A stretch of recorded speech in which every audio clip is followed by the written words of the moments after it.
안녕하세요. 올가 아재입니다. 제가 영상의 댓글이나 이메일로 백테스팅에 대해서 알려달라는 분들이 많이 계셨는데 커리큘럼 상으로는 지금 알고리즘 트레이딩에 대해서 깊게 들어갈 생각은 없었어서 현재 시점에서 다룰 생각은 없었어요. 근데 제가 지난번에 리딩방을 절대 가입해서는 안 되는 이유에 대해 찍었잖아요. 저한테도 네이버 쪽지로 항상 리딩방 가입하라고 주구장창 옵니다. 근데 하루는 저한테 이제 한국에 있는 친구가 그 영상을 보고 야, 이 리딩방은 다르다. 검증된 업체다. 전부 계량적으로 검증해서 알려준다. 그렇게 말하더라고요. 그래서 제가 그 오픈 카톡방을 들어갔어요. 갔더니 백테스팅 같은 용어 화려하게 쓰면서 검증되었다느니 뭐니 하길래 제가 이것저것 질문을 해보니 전부 엉망으로 했더라고요. 그래서 이거 여기에 대해서 다뤄야겠다는 결심을 했습니다. 왜냐면 시청자 여러분이 또 그런 지난 20년간 30%를 냈다는 검증을 했다고 그렇게 막 증거도 보여주고 그럼 혹시나 피해를 입으실 수 있기 때문에 백테스팅의 무의미성에 대해서 한번 다뤄보도록 하겠습니다. 물론 제목은 이렇지만 제대로 하는 백테스팅은 알고리즘 매매에서 매우 매우 중요합니다. 다만 리딩방 업체에서 광고를 하는 그런 백테스팅은 대다수 무의미하다 보셔도 됩니다. 그래서 부제는 선무당 리딩방이 사람 계좌 잡는다. 먼저 백테스팅이란 무엇일까요? 어떤 전략이 있을 때 과거의 데이터에 해당 전략을 돌려보는 작업이죠. 그래서 과거에도 수익이 좋았던 전략이 미래에도 수익이 좋을 것이라는 가정을 하고 있습니다. 그래서 이게 사람이 뭐 직접 매매하는 것은 백테스팅 하기가 힘들기 때문에 주로 이제 계량화되고 자동화된 그런 알고리즘 매매나 퀀트 투자에서 백테스팅을 진행을 하죠. 근데 이제 업계의 트렌드를 보시면은 가장 주기가 짧은 단타부터 계량화, 자동화가 많이 되었어요.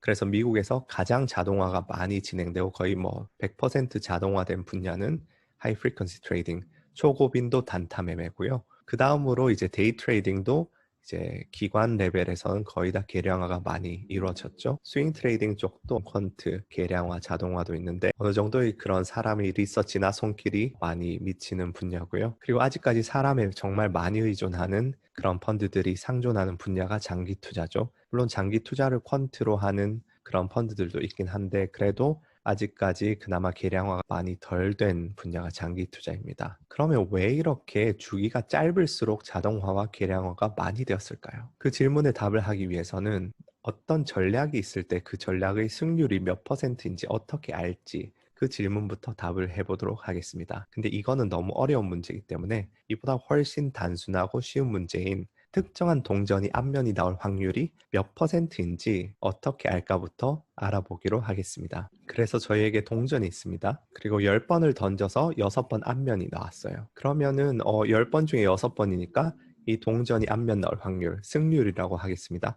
승률이 60%라고 자신 있게 말할 수 있을까요? 없겠죠. 이런 문제는 Binomial Proportion Confidence Interval 문제라고 하는데 던진 횟수 대비 60% 정도가 그 앞면이 나왔을 때 이 실제 승률이 60%라고 얼마나 자신할 수 있는지에 대해서 오차 범위와 수치를 나열해 놨습니다. 예를 들어서 10번 던져서 6번 나오면은 이게 60%라고 확신할 수 없고 오차 범위는 20%일 수도 있고 100%일 수도 있다는 뜻이에요. 그 다음 100번 던져서 60번이 나오게 되면은 아래 위로 13% 그러니까 47%에서 뭐 73%그 정도로 우리가 추정할 수 있다는 뜻이고요. 그래서 우리가 던진 횟수의 한 60%가 실제 그 동전 앞면이 나왔을 때 실제 승률이 60%라고 1%내 오차 범위로 확신을 하기 위해서는 15,000번을 던져야 됩니다. 15,000번 중에 60%인 9,000번이 나왔다고 하면은 우리는 이 동전이 앞면이 나올 확률이 60% 정도구나 하고 1% 오차 범위 내에서 어느 정도는 생각할 수 있는 거죠. 그리고 0.1% 범위 내에서 우리가 자신을 갖기 위해서는 160만 번의 그런 시행이 필요합니다. 그래서 지금 이 슬라이드가 만약 복잡하고 이해가 되지 않으신다면은 그냥 이것만 생각하시면 돼요. 동전을 정말 많이 던져 볼수록 실제 이게 동전이 앞면이 나올 확률에 대해서 자신감을 가질 수 있다.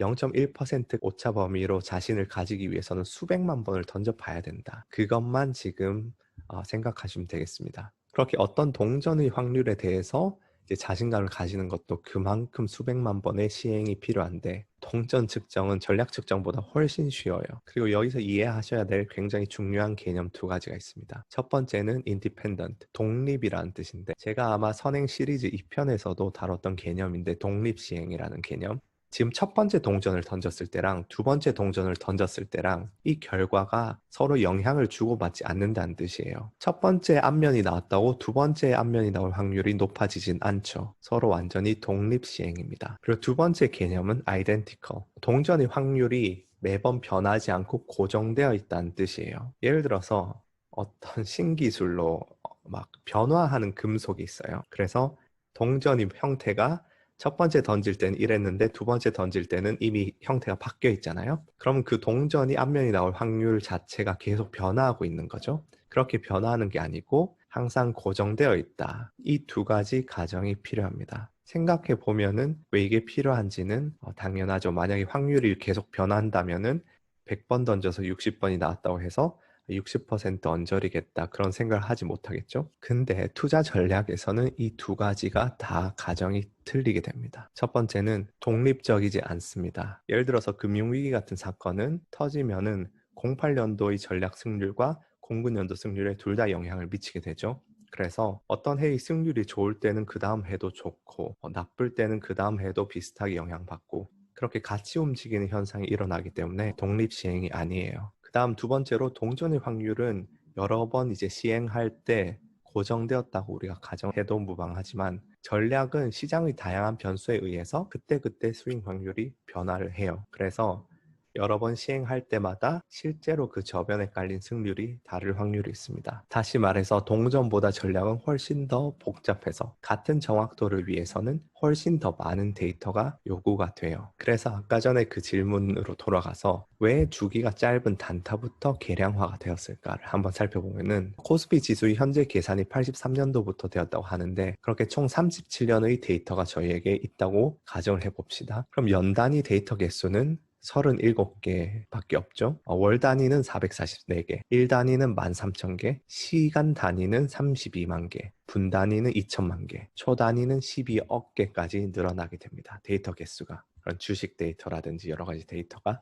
이렇게 됐기 때문에 어떤 계량적인 퀀트 그런 매매를 함에 있어서 주기가 짧아질수록 데이터 개수가 기하급수적으로 늘어나죠. 근데 1년에 한 번 정도 매매를 하는 그런 투자 방식이 있다고 가정을 해봅시다. 그러면 83년도 데이터부터 백테스팅을 하더라도 결국은 37개밖에 데이터가 없어요. 그러면 그 전략의 승률이 뭔지 오차 범위가 굉장히 넓게 되는 거죠. 그래서 뭐 1년에 한 번 투자하는 그런 저퍼 주식을 사는 전략이 10년 동안 평균 27.7% 수익률을 냈다. 이 말은 1년에 한 번씩 그냥 10번밖에 동전을 던지지 않았다고 생각하셔도 완전히 비슷한 건 아니지만 비슷합니다. 근데 아까 전에 여기 동전의 승률을 계산할 때 10번 던지면은 오차 범위가 20에서 100% 아무거나 될 수 있는 거죠. 오차 범위가 어마어마하게 높고 신뢰성이 없어요. 그거랑 비슷하다고 생각하시면 되겠고요. 그 반면에 1년만 백테스팅을 하더라도 하루에 한 번 진입 청산을 하는 전략이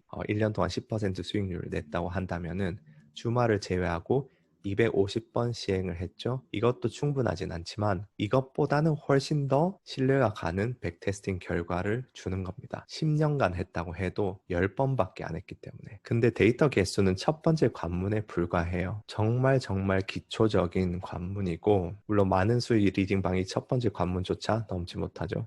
근데 이 관문을 통과해도 과거 데이터가 미래를 보장하지는 않습니다. 왜냐하면 이미 고정된 과거 데이터 상에서 수익률이 좋은 전략은 정말 무한히 만들어낼 수 있어요. 그냥 굉장히 단순하게 생각하셔서 지금 지난 2년 동안 몇백 퍼센트 수익을 내는 전략이 무엇이 있을까 한번 생각을 해보시면은 테슬라를 사는 전략 이렇게 말씀을 하시면 돼요. 이렇게 말을 하면은 수백 퍼센트 낸 전략이 맞잖아요. 테슬라를 사는 전략도 전략이니까. 근데 받아들여지지 않겠죠. 비슷하게 이런 뭐 저 PER 주식 뭐 이런 용어들을 끌어와서 뭐 10년 동안 이렇게 냈다고 해도 결국은 답안지를 다 보고 하는 거예요. 끼워 맞추는 거죠. 이런 걸 과최적화라고 해요. overfeeding이라 하는데 데이터 스누핑의 문제이기도 해요. 스눕이라는 뜻은 기웃거리다, 염탐하다는 뜻인데 데이터를 막 기웃기웃거리면서 진짜 막 골라서 끼워 맞추는 걸 데이터 스누핑이라 하죠. 그래서 과최적화는 어떤 문제냐? 예를 들어서 제가 여러분에게 저 PER 주식을 매수하는 전략을 검증해서 알려드리겠다 이렇게 말씀을 드려요. PER 15 이하를 사는 거를 백테스팅 해봤더니 수익률이 마이너스 5%가 나와요. 14로 해봤더니 17%가 나와요. 13로 해봤더니 마이너스 20%가 나와요. 그렇게 수없이 하는 거죠. 수없이 하다가 14.26 이하로 백테스팅 해봤더니 수익률이 22%가 나왔습니다. 그래서 이제 제가 여러분한테 와서 제가 수익률 22% 되는 전략이 있습니다. 이걸 찾았습니다. 이렇게 하면 의미가 있을까요? 없겠죠. 답안지를 이미 보면서 답을 찾은 것과 비슷한 굉장히 허무맹랑한 일이에요. 이거는 과거의 데이터에 전략을 수없이 막 끼워 맞춰 보다가 뭐 어떻게 테슬라가 끼게 되면은 이게 높아질 수도 있고 막 그렇게 되는 거죠. 그래서 이 부분은 제가 제 15편 사주팔자와 주식 투자편에서 다뤘던 문제인데, 물론 이 제목만 보시면 저를 이상한 사람이라고 생각하실 수도 있으니까 그건 아니고, 보시면은 그게 아니란 걸 아실 텐데, 그 편에서 과체적화를 제가 잠시 설명을 드렸었어요.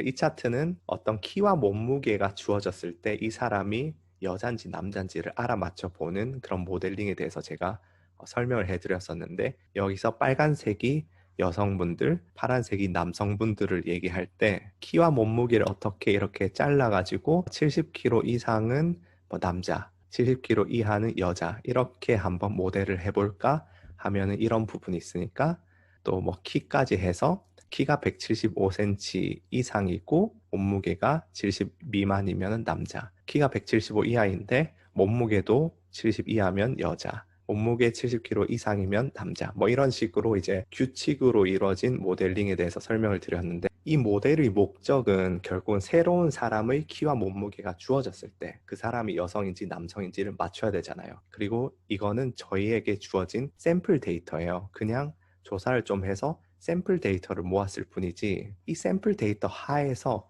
완벽하게 100% 정확도를 내는 모델은 필요가 없는 거죠. 결국은 새로운 데이터에 잘 맞춰야 되니까. 근데 이 샘플 데이터에 완전히 오차가 없이 이렇게 잘게 나누다 보면은 뭐 72에서 77kg 사이는 뭐 여성, 그 다음 요 사이는 남성, 뭐 이런 식으로 모델을 학습해 버리면은 실제 데이터가 들어오면은 그때 확률이 형편없겠죠.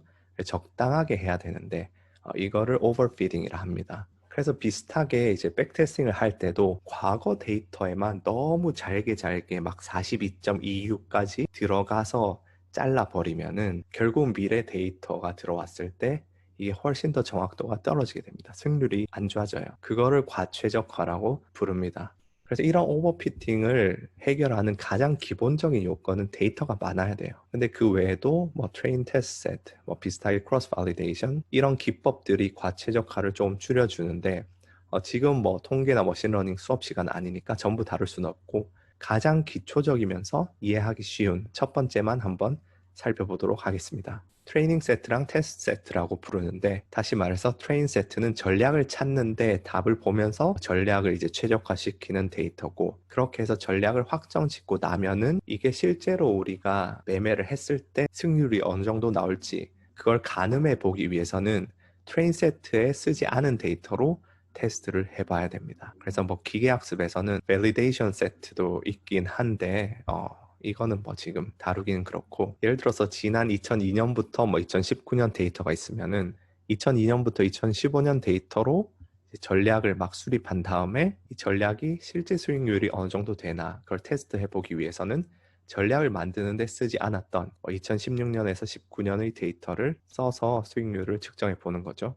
마치 테스트셋은 가상의 매매 투자를 해보는 것이라고 생각하시면 됩니다. 그래서 아까 전에 예로 돌아가 보면은 PER이 낮은 주식을 사는 전략에서 기존 PER 값을 어떻게 할 것인가, 아까 전에 막 13도 해보고 14점 몇 도 해보고 막 하다 보면은 당연히 그 시기에 가장 높은 전략은 찾을 수 있겠죠. 근데 그거를 트레인셋에서만 하는 겁니다. 트레인셋 데이터 안에서만 최고의 수익률을 내는 PER 값을 고르면서 전략을 확정 지은 다음에 이 전략이 실제 사용되었을 때 정말 22%가 나올 것인가, 그거를 측정해 보는 것은 이 트레인셋에 쓰지 않았던 테스트셋 데이터로 돌려보는 거죠. 그래서 이 3년의 테스트를 해봤는데 그래도 22%가 나오면은 2020년에 이제 실전에 투입해도 될 그럴 가능성이 높아지는 거죠. 괜찮을 전략일 확률이 높아집니다. 근데 이런 이상적인 케이스는 거의 없고요. 정말 괜찮게 실험을 했던 전략이면은 살짝만 낮아지거나 아니면은 그렇게 과최적화했다면 여기서 뭐 마이너스 나오든지 형편 없어집니다. 그래서 이 과정에서 굉장히 아무리 강조해도 지나치지 않은 중요한 포인트는 무조건 딱 한 번만 사용해야 된다는 것이에요. 여기서 PER14가 높게 나와서 테스트를 돌려봤는데 잘 안 나왔어요. 그래서 두 번째로 높았던 값을 또 넣어보니까 높게 나와요. 그래서 그걸로 한다? 그러면 안 됩니다. 왜냐하면 두 번 이상 사용한 순간 이 테스트 셋이 트레인 셋이 되어버려요. 이미 답을 다 봤기 때문에. 2020년에 투입했을 때 비슷한 수익률이 나오는 거에 대해서 보장을 할 수 없습니다. 그래서 열심히 전략을 더 이상 개선할 수 없을 만큼 열심히 돌려서 극한까지 리서치를 하신 다음에 마지막에 딱 한 번 테스트셋을 돌렸는데 수익률이 안 나오잖아요. 그러면 다 버려야 됩니다. 아무리 리서치에 노력을 많이 하셨어도 테스트셋을 이미 본 순간 그 전체 프레임워크는 버리시고 다음 리서치를 하셔야 돼요. 근데 여기서 이렇게 2002년에서 2015년, 2016년에서 2019년으로 나누는 것이 과연 합당할까요? 또 그렇지는 않습니다. 백테스팅이 그래서 굉장히 어려운 작업이에요. 레짐 체인지라는 단어가 있습니다. 시장 체제 변화라고 번역을 할 수 있는데 시장의 참여자들의 속성과 그 행동 패턴이 굉장히 크게 변화하는 사건이죠. 예를 들어서 근본위 제도가 폐지되었던 사건, 금융위기, 그 다음 이번에 코로나 사태 등이 다 이제 레짐 체인지가 일어나는 사건들인데 이때를 기점으로 어떤 시장의 속성이 바뀌어버리기 때문에 예를 들어서 금융위기 이전을 트레인셋으로 잡고 전략을 거기에 막 최적화를 했는데 테스트셋을 금융위기 이후로 하든지 아니면은 트레인 테스트를 둘 다 이제 금융위기 이전에 했는데 이 전략을 금융위기 이후에 적용을 하든지 하면은 이게 다 망가지게 돼요. 백테스팅이라는 것은 과거의 시장 상황에서 수익 냈던 것이 미래에도 수익을 낼 수 있다는 그런 가정을 하고 하는 건데 레짐 체인지가 일어나면 일반적으로 그 가정이 다 망가져 버립니다. 이게 굉장히 중요한 포인트고 이번에 그래서 이제 코로나 사태가 일어나면서 세계 최고의 퀀트 펀드들인 르네상스 테크놀로지, 투시그마 그런 최고의 퀀트 펀드들이 코로나로 인해서 손실을 엄청 입었어요. 르네상스 테크놀로지는 펀드별로 20에서 27% 손실, 투시그마는 2.7에서 23% 손실을 입었죠.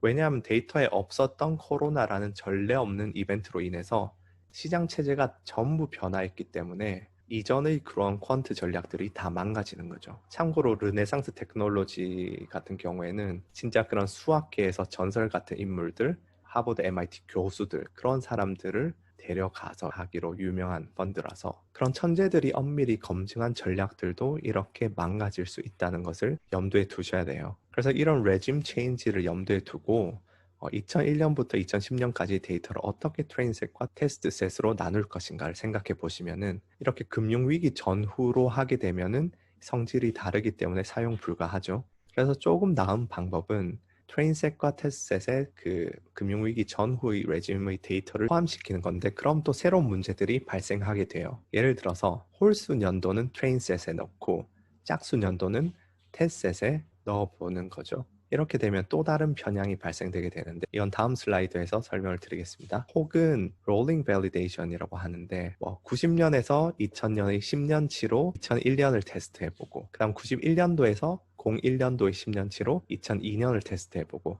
그런 식으로 이렇게 롤링식으로 가는 거죠. 근데 이렇게 하면 데이터가 훨씬 더 많이 필요하겠죠. 요지는 트레인셋과 테스트셋의 성질이 그런 분포가 같아야 된다는 뜻이고 이 두 개가 같아도 또 테스트셋의 성질과 실제 매매할 때의 성질이 같다는 보장이 없어요. 예를 들어서 여러분이 10년의 데이터로 금융위기 직후부터 작년 말까지의 데이터를 가지고 열심히 전략을 수립하셨어요. 트레인 테스트셋 다 나누고 굉장히 엄밀하게 다 검증을 해서 전략을 수립했어요. 근데 코로나 사태가 터지잖아요. 그럼 전략 버리셔야 돼요. 버리시든지 아니면은 텀을 두고 새로운 코로나 이후 데이터를 받아서 어느 정도 다시 재조정 기간을 가지셔야 됩니다. 백테스팅 할 때는 이런 문제들 말고도 굉장히 많은 문제들이 진짜 많이 생기는데 look ahead bias라는 것은 직역하면은 선견 편향, 미리 보는 그런 편향이라고 할 수 있는데 매매 시점에 아직 구할 수 없는 정보를 백테스팅 할 때 포함해 버리는 거죠. 예를 들어서 어떤 기업의 3월 실적이 6월이 되어야지 3개월 후에 발표되는데 저희는 과거 데이터 10년치 데이터 다 가지고 있잖아요. 그래서 3월 실적으로 3월 매매를 하는 걸로 전략을 수립하는 거예요. 그러면은 실제로 내년 3월이 돼서 이 전략을 쓰려고 하다 보면은 그 실적 데이터가 없는 거죠. 근데 아까 전에 이렇게 홀수년과 짝수년으로 나눌 경우에 이런 성견 편향이 생길 확률이 굉장히 높습니다. 그래서 요 겹치는 그런 데이터를 제외해야 되는데 알아야 될 정보가 장기일수록 제외된 데이터 기간이 커져요. 예를 들어서 작년 1년 동안에 뭐 그걸로 다음 1년을 예측해 보는 그런 전략이면 이렇게 하면은 안 됩니다. 테스트셋이 오염된다고 하는데 트레인셋 안에 테스트셋에 대한 정보가 들어가 있어서 이 전략이나 모델이 미리 답을 다 알아버리는 문제가 생겨요. 그렇기 때문에 이런 식으로 못하게 되죠.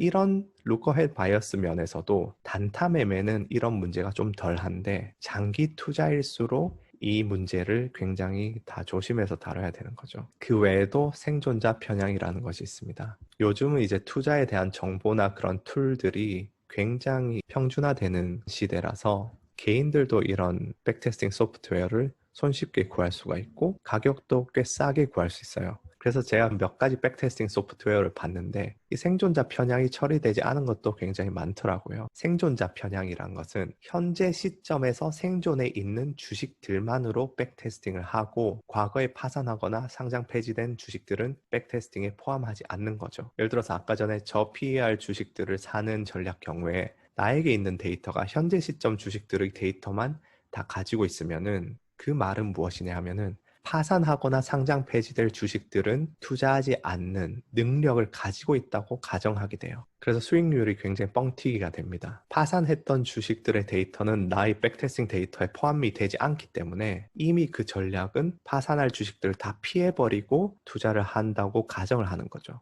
근데 실제로 지금 시점에서 그 전략이 투자하게 되면은 지금 시점에서 투자하는 주식 중에서는 분명히 파산하거나 상장 폐지되는 주식들이 나올 거예요. 그렇기 때문에 실제 수익률은 훨씬 낮거나 마이너스가 될 수도 있습니다. 특히 우량주 위주 전략이 아니고 잡주 위주일수록 심화되죠. 이 생존자 편향을 처리하지 않으면은 과거 데이터를 돌려보면은 잡주로 투자하면 굉장히 수익률 좋은 40%씩 내는 그런 전략도 찾을 수 있습니다. 이런 문제도 있고 또 거래 비용 문제도 있죠. 거래 비용을 축소하는 문제. 거래 시의 증권사 수수료 외에도 슬리피지 문제라고 하는데 실제 거래할 때 매수호가 매도호가에서 정확히 거래되지 않고 더 안 좋은 가격에 체결되는 문제를 제외하는 경우죠. 근데 운용 자금이 커질수록 이 문제는 심각해지고 그다음 요즘은 하이 프리퀀시 트레이딩이 많이 들어와 있기 때문에 그런 하이 프리퀀시 트레이딩 알고리즘에 의해서 우리가 손으로 매매하려고 하면은 슬리피지가 생각보다 많이 생겨요. 그리고 이런 거래 비용 문제는 백테스팅 할 때 자주 매매할수록 문제가 커지게 됩니다. 그래서 더 깊게 들어가진 않겠지만 지금 오늘 제가 말씀드린 부분은 정말 기초 중의 기초예요. 그럼에도 불구하고 이런 기초조차 지키지 않은 백테스팅의 수익률이 검증되었다는 그런 타이틀을 달고 엄청나게 요즘에 횡행하고 있습니다. 그래서 제가 오늘 말씀드린 것을 요약해 보면은 백테스팅 자체는 무의미하지 않고 퀀트 트레이딩의 굉장히 중요한 요소예요. 하지만 시중의 백테스팅 결과로 광고하는 리딩방은 매우 주의할 필요가 있습니다. 특히 이들이 장기 투자로 뭐 백테스팅 해봤다 하는 것은 전부 무시하시면 돼요. 진짜. 그래서 하이 프리퀀시 트레이딩이나 데이 트레이딩, 스윙 트레이딩 정도까지 초분일 단위로 진입 청산을 하는 그런 전략이 아니라면은 PER, PBR 등 그런 장기 개량 투자에 대한 백테스팅은 대부분의 경우 무의미해요. 물론 장기 투자라고 해서 백테스팅이 전부 무의미하다는 말씀을 드리는 건 아니에요. 장기 투자도 그런 펀드 굉장히 엄밀하게 검증을 다 해서 투자하는 방식이 있습니다. 하지만 제가 말씀드리는 것은 정말 단편적으로 이런 지표들 가지고 그냥 20년 돌려보고 백테스팅 뭐 40% 낮다 그런 말들은 대부분의 경우 허무맹랑하다는 말씀을 드리는 거예요. 그 이유는 매매 단위가 길어질수록 다시 말해서 1년에 한 번 매매하는 것은 10년치 백테스팅을 해도 10번밖에 매매를 하지 않은 거죠. 그렇게 데이터 개수가 줄어들어서 통계적 유의미성 확보가 어렵기 때문이기도 하고 매매 횟수나 데이터 개수가 적으면은 아까 말씀드린 과체적화 문제가 쉽게 생기고 완화하기 어려워지기 때문이에요. 그리고 또 장기 투자의 경우에는 백테스팅 기간이 길어지면은 그 중간에 체제 변화의 문제가 생기기 때문이기도 하죠. 20년을 했다고 하면은 금융위기 이전도 포함되고 이후도 포함되고 코로나 이후도 뭐 포함될 수도 있고 그런 식으로 되기 때문에 백테스팅 기간도 무조건 길다고 좋은 게 아니고 미래의 그런 시장 체제를 반영하는 데이터 상에서 최대한 긴 게 중요합니다. 그래서 뭐 쓸모없이 100년치 백테스팅 해봤자 아무 의미 없어요. 그 외에도 뭐 루커앳 바이어스나 생존자 편향, 거래 비용 축소 등의 문제도 어마어마하게 많습니다. 그래서 백테스팅으로 검증했다는 말에 현혹되지 마세요. 오늘 언급한 그런 대여섯 가지 관문들은 아주 기초적인 일부일 뿐이고 이 모든 것을 다 뛰어넘어서 정말 백테스팅을 엄밀하게 잘 검증했다 하더라도 과거가 미래를 보장하지 않으며 그리고 또 그런 리딩방에서 검증했다고 광고하는 그런 전략이면은 이미 초과 수익이 사라졌거나 별로 없을 가능성이 높습니다. 근데 장기 투자 백테스팅의 경우에는 그 초과 수익이 사라졌다는 것을 깨닫는 데까지 몇 년이 걸리기 때문에 이미 깨달았을 때는 늦죠. 그래서 다시 한번 말씀드리지만 세상에 공짜는 없습니다. 그렇게 쉽게 몇십만 원만 내면 몇백만 원의 수익을 올리게 해주겠다. 그런 것들은 여러분들을 정말 불행에 빠뜨리게 됩니다. 지난번 리딩방에 대해서 다뤘던 그런 영상에서처럼 그렇게 혹시나 돈을 따게 되면 더 불행해져요. 그렇기 때문에 리딩방은 그냥 쳐다도 보지 마시고 과도한 리스크로 불행해지지 않는 선에서 그런 투자를 하시기 바라겠습니다. 감사합니다.